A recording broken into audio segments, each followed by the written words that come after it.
Kaixo eta ongi etorri Jakindunera. Gaur eskala ikusiko dugu.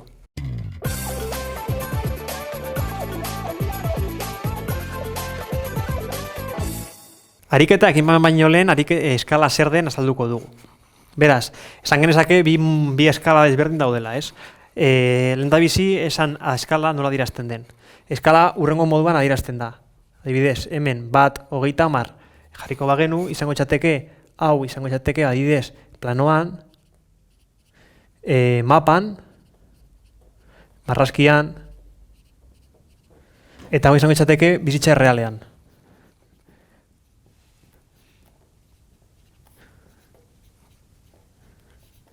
Hau beti izango da horrela.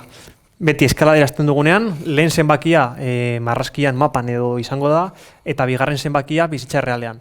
Behin hau jakinda, esan genezake bi mota daudela, ez? Adibidez, lehena izango txateke hau, adibidez, 1/500, honek izan nahi du, zentimetro bat, mapan, 500 zentimetro izango dira bizitza errealean. Hau adibidez, erabiliko genuke, mapa bat egiterakoan, ez? Adibidez, Gasteizen baldin bagoie bizitan eta ikusten badugu mapa ikusiko genuke zentimetro bat hartuko bagenu erregela barkatu, behan ikusiko genuke eskala zein den. Eta adibidez, hemen zentimetro bat, jakingo dugu zentimetro bat hartuko bagenu 500 metro dara. Beraz, distantxe bat egiterakoan jakingo dugu hurbil edo urrun dagoen distantxe hori. Eta bigarrena izango litzateke lehen zenbakia handia izatea eta bigarrena txikia. Honek esan nahi du, 2 zentimetro planoan, zentimetro bat bizitzan errealean izango dela. Hau adibidez, pieza txikitxo bat egiten dugunean. Demagun folio bat hartuko dugula plano bezala, eta mikrochip bat nahi dugula egin, ez? Ikusiko genuke, eskala hau izango txatekela. Zergatik, ze mikrochipa oso txikia da, eta nahi duguna da egiterakoan jakin zein den neurri horiek, ez? Beraz, eskala hau erabiliko genuke. Beraz, behin hau jakinda, ariketa hau egingo dugu.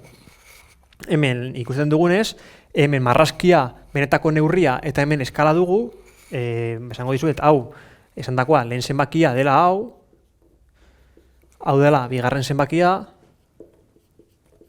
hemen esan dakoa, lehen zenbakia plano izango dela eta bigarrena bizitza errealean, benetako neurria, eta hemen ikusiko genuke 18 zentimetro, eskala bi bat aplikatuta, besan dakoa, hemen kasu hau izango genuke, eta izango genuke pieza oso txikitxo bat, eta hemen marrazkian 18 zentimetro dela, hori izan nahi du bizitza errealean txikiago dela.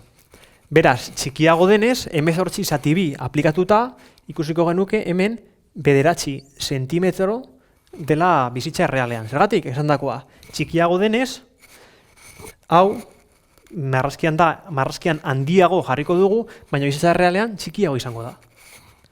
Hemen, bigarren adibidea 30 izango genuke, eskala 1/500 eta izango izateke kasu hau, adibidez, mapakua.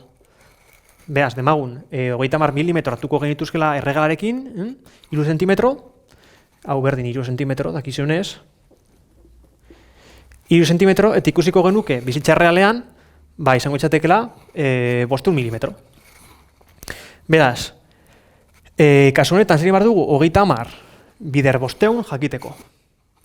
Beraz, kalkulagailu hartuta, 30 milimetro bider 500 eskala delako, 15.000 milimetro izango litzateke bizitza errealean. Hau plano bat, mapa bat izango litzateke adibidez. Hemen zenbakia, lehen zenbakia 17 da eta bigarrena 56. Hemen metro. Barkatu da, zentimetro, barkatu gaizki idatzi dut, zentimetro. Beraz, ikusten dugunez, kasu hau izango litzateke. Hemen ikusten dugunez, hemen zenbakia txikia da eta hemen handia. Hemen berdin, hemen zenbakia txikia eta hemen handia. Honek esan nahi du? Adibidez, mapa batez gaudela itxe egiten. Ikusten dugunez, distantzia txikia delako eta bizitza errealean oso handia. Beraz, jakingo dugu, eskala jartzerakoan, 2 puntido eta hemengo zenbakia handiago izan barko dela. Beraz, hemen ikusi duzuenez, begin duguna eskala hau biderkatu, kasu honetan inbarko duguna, hau zati hau biderkatu kalkulatzeko hemen jarri badan zenbakia. Beraz, 56 zati 17, izango litzateke, adibidez, 3,3 gutxi gora bera. 3,3 izango litzateke eskala. Hemen, ematen digutena, zenbakia, berriro, sentimetro didanak, beste lan neurriak oso handiak izango litzateke. 7 sentimetro, eta eskala bat 10 denez, hemen berdin. Bizitza realean, handiago izango da. Beraz, hemen dugun zenbakia, hau baino txikiago izan barko da. Beraz, 7 sentimetro, zati 10 egin barko dugu. Zeratik, 10 aldiz txikiago delako marrazkian duguna. Beraz, ingo bagenu, zati 10, ikusiko genuke, hau 0,7 zentimetro dela. Eta hemen, 20 sentimetro. Eta eskala, 2 bat.